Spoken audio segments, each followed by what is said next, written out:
አሁን እየሰራን ያለው ለልጆቻችን ነው። ተስፋ ነው የምንተክለው፣ ነገን ነው የምንተክለው፣ ኢትዮጵያን ነው የምናለብሰው።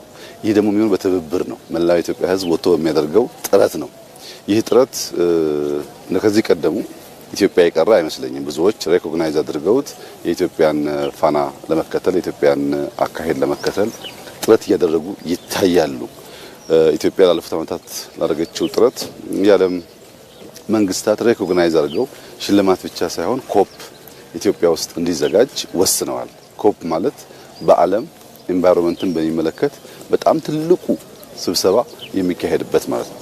ከ80 ሺህ እስከ 100 ሺህ ሰው የሚሳተፍበት ቢያንስ እስከ 100 መሪዎች የሚሳተፉበት ማለት ነው። እንደዚህ አይነቱን ትልቅ በዓል ኢትዮጵያ አዘጋጅታ አታውቅም። ከሳህራ በታች ያሉ ሀገራት አዘጋጅተው አያውቁም።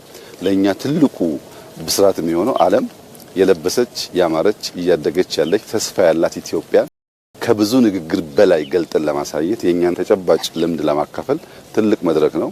በዛው ልክ ደግሞ የምናገኛቸው ጥቅሞች በርከት ያሉ ናቸው።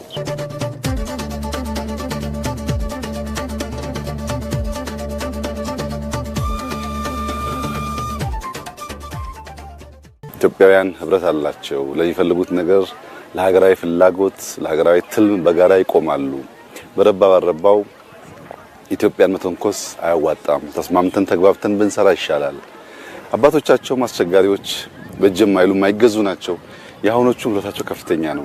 ፍላጎት አላቸው። ጨክነዋል ለመበልጸግ፣ ለመለወጥ፣ ለማደግ።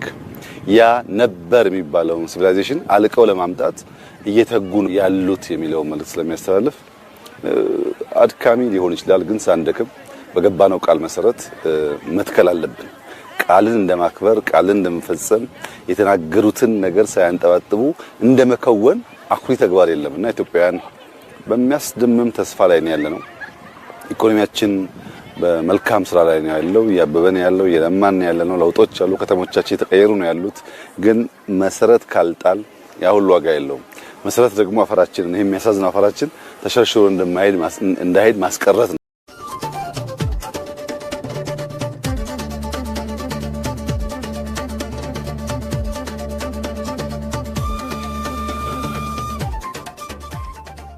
መላው ኢትዮጵያ ሕዝብ እንኳን ደስ ያላችሁ።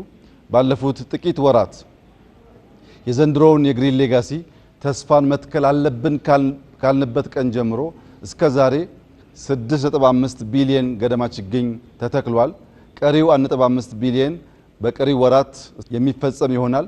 በአንድ ቀን 800 ሚሊዮን ችግኝ በመትከል ኢትዮጵያ ሪከርድ የሰበረችና ማድረግ መቻሏን ደጋግማ ያሳየችበት ዕለት ስለሆነ በዚህ ስራ ውስጥ የተሳተፋችሁ፣ ችግኝ ያዘጋጃችሁ፣ ጉድጓድ የቆፈራችሁ፣ ጂኦሎኬሽን ቴክኒካል ሰፖርት ያደረጋችሁ፣ ሪፖርት ያደረጋችሁ፣ የተከላችሁ ሁሉም ዜጎች ለነበራችሁ አስተዋጽኦ ከልብ የመነጨ ምስጋና እያቀረብኩ እንኳን ደስ ያላችሁ እንኳን ደስ ያለን ማለት ፈልጋለሁ። እጅግ አድርጌ አመሰግናለሁ።